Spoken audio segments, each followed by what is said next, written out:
Welcome back. I'm shooting this video on my GoPro today because I need to be a little more mobile because I got a lot of stuff on the table here to show you.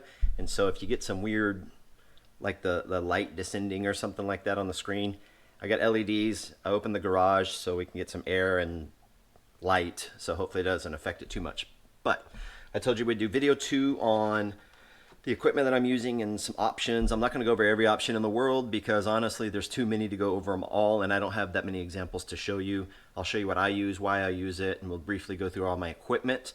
And then after that we will move to video 3, which is going to be how we select components, the brass and things like that. But today it's all about equipment, and so I'm going to get you turned around here and show you just some of the stuff that I use. Let me turn my microphone around so you can still hear me. And so I'm going to go do a brief overview of everything on my messy table here. See, I messed up my table just for you guys.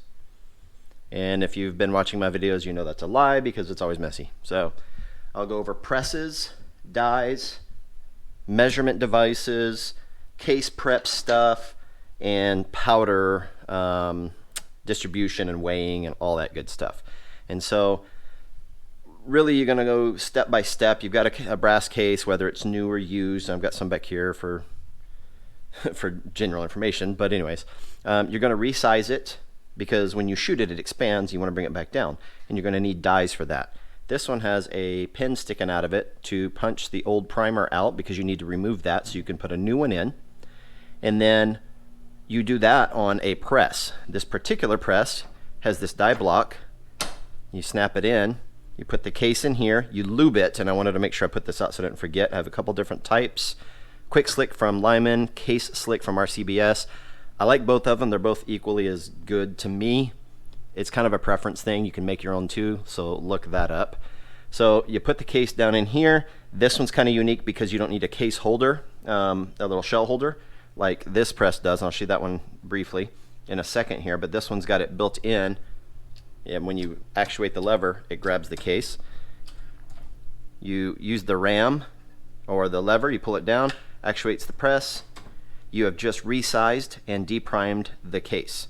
And so from there, you need to prime the case and get another primer inside of it. And I just remembered I didn't pull it out, so I'm going to grab it there and show you this. And so this is a hand primer. As you can see, it's got the case holder on it. This green piece attaches on the side here. The primers go in here. They slide into this hole here. It goes into the hole here. You put the case on and you prime it by hand and you push it in like that. And so this is the method that I use when we start. I'm not going to go over every little detail on how to set it up and everything yet. I'll do that when I actually start prepping the brass. I think in video 4 or something like that. But so this is the one I use predominantly. It does have extra pieces for the different sizes of primers. All right, so back to the presses. This is another press that I have. This is a Lee Classic 4-hole. They call it a single stage, but it's kind of a turret press, meaning every time I actuate the lever, I can have the choice of advancing this with other dies in it to get other jobs done. And so with this one, I could size and deprime like I just shown you on the, and I forgot to tell you what this is. This is a Frankford Arsenal M press, Mike M press. This one you can put 4 different dies in here. For rifle, I'll only need 2. If you crimp, you'll need another one, but that's a whole nother story. This is a cheap press. The replacement for this one, because they don't make this one anymore, is like $100. There is nothing wrong with this. I'm not going to get any more accurate ammo from this as opposed to the Frankford on the other side there. They're about the same. The Frankford is smoother. It's nicer. It's got its drawbacks too, but everything does. And so this one had served me well for a number of years. I didn't mind it, but I like this one better. Anyways, I digress. So I talked to you briefly about the hand priming tool that I've got here.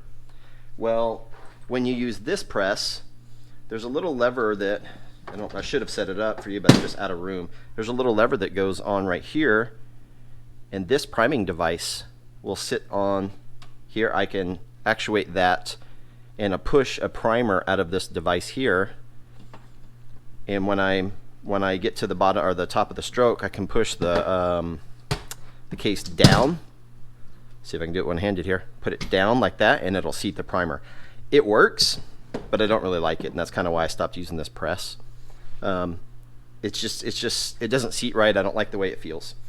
So anyways, I digress. From there, you have, let's see here, you have resized and you have deprimed the case. And I kind of skipped ahead just a hair because I'm just going over a few things here. Excuse the noise, I forgot to pull something else out, as usual. But so we've sized the case, we've deprimed it. Now you need to check the length of it because brass grows over time. And so I use calipers. I have Lyman analog caliper here. Pretty nice, they're very accurate. And then I have a Frankford Arsenal digital caliper because I am lazy and I like speed. This is way fast. This goes between millimeters and inches. I can zero it and I can turn it off. This one, there is no turning it off. You just use it. It's pretty nice. Both of these get equal use. So I measure them. When we determine if it's out of spec, there's a minimum and a maximum spec to a brass case for illustration purposes. There's a minimum length, shortness, and a minimum length for how long a brass case should be after it's full size resized. If you're outside of that, like too long, you need to trim it. Right now, the only trimmer that I use is the Frankford Arsenal Universal Precision Case Trimmer. As you can see, it's got different collets and inserts. Right now it's set up for 308, so it's a little bit bigger than some of the calibers some people shoot. You loosen this collar here, and again, we're going to go over how to use it when I do the individual case prep. You loosen this, and then you can change the length and all that good stuff. So that is the only trimmer I have right now. I will say this is not going to be my trimmer long term for precision ammo. This is really good for bulk ammo. I'll leave that discussion for the next video. So from there, we've sized it, we've deprimed it, we just trimmed it to make sure it was good. Well, when you do that, the ring around the case mouth gets some burrs and things like that. And so what you need to do is you need to chamfer the inside. So if that's the inside of a case mouth, let's say it's that wide or whatever, you want it beveled on the inside so the bullet can seat easier. And you use this. This is the easiest or the simplest method. And then that's chamfer, and then you deburr the outside of the case. And so I'm going to actually set you up on the little tripod here, and so hopefully I can get this on video. Just a very quick demonstration because, like I said, I am going to show you this on the reloading videos. And so you're going to chamfer the case mouth, and if I was using this hand method, I would twist it a few times. And I hope you can kind of see how shiny that got real quick. Well, that inevitably causes some burrs to show up on the outside. And so you just go on the outside, deburr it, and that case mouth is ready to go. I prefer to use this. This is my Lyman case prep station. Oh, I'm sorry, and this is also a hand tool for if you have a military crimp, you can get rid of the crimp. Anyways, I like to use this. I'm not going to plug it up right now, but as you can see, I would chamfer, I would deburr, I can clean the case out, I can clean the primer pocket out, I can uniform the primer pocket with this cutter. I also have a military crimp remover and another cleaner that I can use. And so I prefer this. I do this every single time. This is what I use for all my brass casings. And so now the case is ready to go and trimmed and all that. That's when I would go back, because I jumped way far ahead, and I would prime it. And then from there, I would go to putting powder in. Powder selection and all that's another video. However, there's several ways to measure powder. I actually have three. I have a press mounted, I don't remember the name of it. It's a press mounted powder dispenser from Lee, and it uses a turn dial system to release certain amounts of powder. It's pretty good for bulk ammo. I will use it for 9mm and 223 bulk ammo. For my 308 and 6.5 Grindle, I either use my beam scale, which are superb. These things are stupid accurate. Basically, you just determine what your charge needs to be. Here's your 10s, Here's your ones. See if I can get close enough to see that. There's your ones and there's your tenths. All right. And so after you zero it out, you determine your load, you put it on there, you put powder in, and you weigh it. Well, if you're a hair off, you can use a trickler. And it's literally just trickles, just like it says, it literally just trickles powder. You just turn that, put powder in here, it goes down through the tube. You trickle, a couple of grains at a time will come out, meaning just granules of powder, not grains and weight. And then that will actuate this. This is slow-ish. You've got to make sure it balances, and you've got to make sure it stops right in the middle. So I prefer this. This is my Frankford Arsenal IntelliDropper. You can zero it out. You can powder calculate for the type of powder that you have, so it knows how fast to dispense it, and it will let you know if you're over or under by a tenth of a grain. There are scales out there that go hundredths of a grain, 200ths I think is but it's 5 or 6 times the price of this. I don't know that I have a good enough rifle or I'm good enough shot to really see the benefit of that.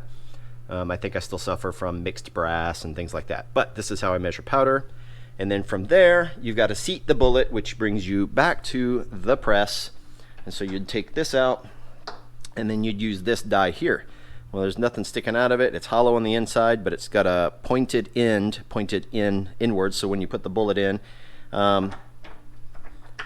you have to adjust this to make sure the size is all that. You hold the bullet on top of the case, and you put it up in there, and it seats. And then you got to measure it again. So that's why these are really important. That's why I have 2. I need a redundant, I need backup, and make sure that I can get an accurate measurement from using this correctly. I always start long, I always back it out, make sure it's good to go and all that good stuff. You don't need to lube for seating the bullet because the case will just go straight in there. And so that is the majority of, excuse me there. And I'm sweating like a pig. I live in the outside of Houston, and I've got my garage door open, as you can see, and it's already over 90 degrees, and I'm in my garage, and it's stagnant. But anyways, so briefly, I know we were at 12 and a half minutes or so. That's the equipment, the bulk of the equipment that I use for reloading. I don't generally use a whole lot of other stuff. Just kind of looking to make sure I didn't forget anything, but really, that's what I use, and I try not to get overly complicated. I try to simplify my processes. That's why I liked the digital scale. I switched to this press because it's smoother, it's easier, and I'm actually looking at a different one. I'll talk about that when we talk about the presses. But by far, this case prep station has been a-okay with me. I love it. And I keep going back and forth. I'll talk about individual pieces of equipment as we use them and as I show you how to use them. But as a roundup, that's the equipment that I use. That's, the why I use it. I think I'll get into some of that later.